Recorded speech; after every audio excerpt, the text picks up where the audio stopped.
He is the ultimate master of serpent breathing, using winding, twisting techniques to slay demons, though his strength doesn't rank high. He proved that with willpower alone, one can battle powerful enemies. Today, from all angles, we'll discuss Serpent Hashira, Obanai, Iguro. Without further ado, let's quickly get into the topic. Iguro, as one of the 9 Hashira, his distinctive features surely left a deep impression. He normally speaks very sharply, but don't let his biting appearance fool you. In Iguro's heart, comrades are especially precious. When comrades face danger, his protective figure is always full of tenderness. When facing enemies, he transforms into a true venomous snake, twisting and coiling, relentlessly entangling. Perhaps compared to powerful upper moons and muzan, the serpent's strength is very weak. Among the 9 Hashira, only slightly stronger than Shinobu, ranking 8th, but his toxicity, his spirit of never letting go, is the most troublesome weapon for enemies. We all know Iguro has a terrifying white snake. This snake is named Kaburamaru, male. Some materials label Kaburamaru as a pet. Actually, their relationship is more like companions. Iguro's appetite among the Hashira is the smallest, can go 3 days without eating, because he finds eating too troublesome, so doesn't like eating much. Just compare an appetite with Mitsuri. The difference is obvious. But later meeting her, watching her eat with relish, he felt happiness, and thus gained appetite, eating more than usual. Additionally, Iguro was born with heterochromic eyes. You can't imagine how gorgeous these eyes are in Tengen's view, while also making Tengen feel envious. However, his right eye is actually decorative, vision nearly 0, and Kaburamaru exists to compensate for Iguro's vision problem. Speaking of Tengen, must say these two are somewhat similar. Tengen walks a redemption path from hell toward light, atoning for blood on his hands, while Iguro also walks a redemption path, but atoning for his body flowing with filthy blood. So why does he feel his bloodline is filthy? All this must start from his birth. Family records show Iguro has 2 older sisters, 3 younger sisters. Born in Hachijo Island, Tokyo. Definitely a clan birth. But this clan relied on murder for wealth, using stolen money to build estates, living extravagantly and wastefully, extremely luxurious. A vain and evil clan. As they say, all things have cause and effect, like needing to pay a price. Their clan for 370 years only bore girls. And Iguro as a boy, his rarity is imaginable.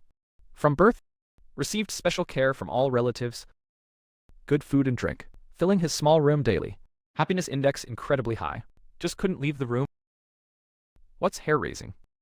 The confinement room at night would have sounds of something crawling back and forth, being watched by darkness.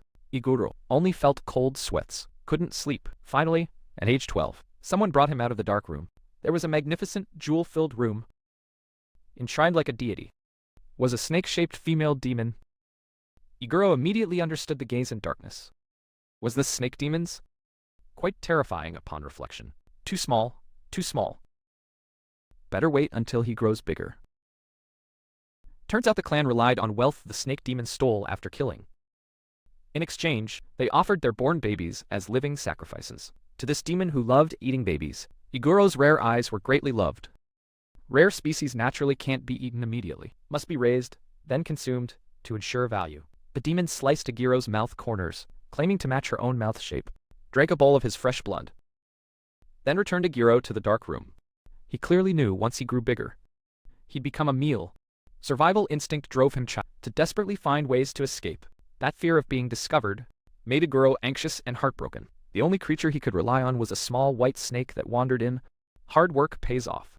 He successfully escaped, but was chased by the snake demon. Just as he was about to die, a fiery golden light suddenly flashed. This was the Demon Slayer Corps' Flame Hashira Shinjuro Rengoku. Very kind. After rescue, he carried him to find Iguro's cousin. Unexpectedly, the cousin, seeing Iguro, just blamed him crazily, blaming him for the clan being killed by the snake demon. Even saying a mere sacrifice should have just been eaten obediently. These words, like a file, cruelly cut into Iguro's heart. Though he understood he simply wanted to live, wasn't wrong. The snake demon was wrong, but still left indelible psychological trauma on Iguro. Born from a trash clan, I'm ultimately trash. The clan's sins are also my sins, and these sins meant he couldn't walk a normal life path. So he followed Shinjuro to the Demon Slayer Corps. Here he could direct those displaced emotions toward demons, only through frenzied resentment, hating demons like this, risking his life for others, could he momentarily feel he barely became a good person. But no matter when, No matter when, those 50 people with poisonous stares, rotting hands still grasped his body, clawing at him, preventing him from moving forward. He only wanted to bring light to the world, then end his own life, hoping to purify this filthy bloodline. In short, from joining the Demon Slayer Corps, Iguro prepared to sacrifice his life, eliminating demons. That's right, the snake demon's death wasn't in vain. Years later, a giant serpent that never lets go would appear before Muzan, and his own ending from this moment was already destined. Joining the Demon Slayer Corps, Iguro gained a new companion. His Michirin sword is a curved serpentine double-edged blade. His breathing technique is skill-focused. A branch of water breathing, serpent breathing lives up to its name. Its path curves like a snake. Because his strikes are precise, serpent breathing can change freely. His uniform is black and white striped.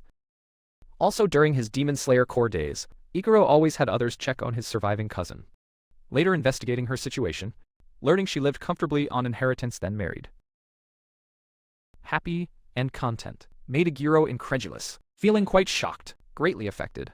Not because she couldn't be happy, but because she knew the wealth came from her clan's actions, yet could continue, living nonchalantly in the mansion where tragedy occurred, living luxuriously, on one hand envying her ease, on the other finding it terrifying. Iguro first met Mitsuri Kanroji when she was lost and approached him, though this girl seemed plain, very, very ordinary, but her smile, her cute appearance, at first glance deeply attracted him. Talking with the girl, he was very happy, as if he too became an ordinary youth. In her presence, Iguro felt saved. Didn't he also want to marry and have children, live a normal life? But with his filthy bloodline, how could he deserve her? This innocent, pure girl? How could he let her bear this sin? In Iguro's heart, just silently protecting her, watching her smile happily, was enough. Confessing to the girl, he wouldn't do it, couldn't do it. Giving her green striped socks. His feelings were placed within. Obanai Iguro first appeared at Tanjiro's trial. By then Iguro was Serpent Hashira. Among the 8, he only disliked Gyu for violating rules protecting a demon, immediately pointing out he should take full responsibility. He hated demons even more, hearing Tanjiro say his sister wouldn't eat people. Iguro didn't believe a word, especially reminding Tokito, who planned to lure the demon with blood. Don't put it in darkness. Without seeing light, she won't come out. Then about to pin Tanjiro down, but this annoying guy Gyu intervened, instantly making Iguro furious. But since the master said so, he naturally wouldn't oppose. During his demon hunting missions, the Mugen train had a great battle. Hearing Kyojiro's death, his first reaction was disbelief. They often talked. He was a good guy. But their last meeting became forever. They say snakes are cold-blooded. Just haven't seen them grieve. Defeating Upper Moon 6. Defeating Upper Moons 5 and 4, Iguro wasn't the lead. Tengen Uzui cleared his sins, retired peacefully, living retired life, though his sins' end wasn't visible. But the final battle was coming. Believing his body carrying filthy blood would find resolution, and the opponent worth his life. Naturally, not Nakime faced Yushiro. Not them. Muzan was Iguro's prey. Before the storm, the Demon Slayer Corps conducted Hashira-led training. Iguro was responsible for sword correction. His training was extremely friendly. Those who couldn't complete training would be tied to pillars as obstacles, especially toward Tanjiro. Hearing in Swordsmith Village, he and Mitsuri grew closer. Now's the chance. Must arrange him thoroughly. Let him experience what love means. Infinity Castle battle began. The master used his life to start the battle against Muzan. Nakime's strategy was using herself, a support demon, to hold 2 Hashira, making those powerful upper moons more easily eliminate other core members. Actually, this was an extremely wrong judgment. If the master was a viper hiding hatred and anger before enemies, then Iguro was a venomous snake in darkness. Muzan neither valued the viper from start, nor realized how terrifying a snake in darkness is. Holding them meant maximally preserving their stamina. No wonder. After all, Muzan was invincible in Infinity Castle. He wouldn't take any human seriously, and his disregard meant Nakame would be defeated by Yushiro, losing value, and with his help, the snake successfully hid where Muzan couldn't see, until the critical moment saving comrades, until the battlefield reached sunlit ground. until he could bite the enemy. That venomous snake would appear. Everything was just right. Iguro first fought Muzan with 2 comrades. He personally severed the neck, but he wouldn't die, planning to dismember him completely, weaken him as much as possible. But using serpent-breathing 3rd form, he discovered shockingly, the blade cutting flesh, this monster instantly healed, couldn't even sever, and Tanjiro being poisoned, made their pressure reach peak. Soon 3 were injured. Fortunately, Gyomei arrived timely. Otherwise consequences unthinkable. As time passed, Mitsuri Kanroji gradually couldn't keep up. Life-death moment. Iguro stepped forward, under teammates' cover, successfully retreated with the girl. He told her she'd done enough. You did very well. Though the girl wanted to continue fighting, but he couldn't just watch her die in vain. So Iguro entrusted his secret to a nearby Corps member and resolutely left. She frantically shouted, "Don't die, Iguro. Don't die." But Iguro gave no reply. Because for Iguro, from the start this was a one-way battle. This farewell might mean eternal separation. How agonizing must Iguro's heart be? How much he wanted to say what he'd buried in his heart. I love you.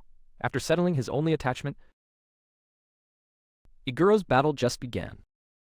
You can see his movements extremely agile, skills superb. While attacking Muzan, he'd kick away severed parts, separating cut surfaces, preventing Muzan's instant regeneration. Iguro had this monologue then. Before dawn, this long, dizzying time, even just to gain 1 more second, everyone in the Demon Slayer Corps would unhesitatingly sacrifice their lives. Absolutely cannot lose. Cannot let comrades who protected us die in vain. He was the least useful one. He planned to fight for Mitsuri too. But just now, if not for Yushiro's timely antidote, as the smallest among them, poison, would spread throughout first, he'd be first to fall. This made him very guilty.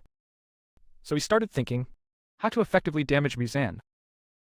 Organisms facing crisis can unleash extraordinary power. Iguro knew this well. Once with a hairpin, his weak hands could pierce thick prison bars. Tokito too, at death's door, turned his blade red, proving any blade can turn red. Based on reports, Iguro understood how to turn blades red, pushing himself to life-death edge to unleash tremendous grip. As Iguro's veins bulged, Demon Slayer mark and red blade opened to him. But focusing on thinking made him distracted, falling into danger. Unaware, hidden members supported him, narrowly escaping. Naturally, Iguro couldn't disappoint them. Under Kaburamaru's guidance, he crossed the life-death gate. Supreme Realm. Then Muzan's sudden burst made their bodies unable to withstand, collapsing, but his unwavering will continued. Then Tanjiro took over the battlefield, but couldn't win. Just about to be killed by Muzan, Iguro returned, once again, saving him out, but this caused his own injury. Completely blind. Ask without eyes how to fight. Must rely on others' protection. No. Kaburamaru then received Muzan's escape signal. He stopped it with a descending strike. Then took the mark, achieving complete vision sharing with Kaburamaru. When others weren't present, he coordinated with Tanjiro, infuriating Muzan, successfully stopping Muzan's escape, pinning him to the wall, though his whole body was covered in wounds. Seeing teammates needing help, he risked his life protecting Tanjiro again. Truly tragic. Even so, the snakes still wouldn't let Muzan go out, thus welcoming the rising sun. Thus the world truly saw light. Iguro's redemption path finally ended. He was both contributor and witness, but regrettably, he couldn't in this demon-free world be with his beloved, only hoping for a next life together. Of course, for Iguro, going to the afterlife with the girl he loves, confessing feelings before departure, was extremely happy. If there's a next life, if reborn as human, can I be your bride? Of course, if you'll have me, I'll definitely make you happy. In the next life I'll protect you, won't let you die. This couple's love story is full of tragedy, but heaven seemed to witness all he did, then gave them a next life. In modern times, a century later, Tokyo, their reincarnations appeared. Now they're married. Entering a fast food restaurant, on the table a snake ornament like Kaburamaru. They say they have 5 children. Not sure if they plan more. Serpent breathing wasn't forgotten either, passed down as a dance. offered to deities annually. That's the end of Serpent Hashira's story. If you liked it, please like, subscribe, I'll speed up. Love you all. See you in the next video.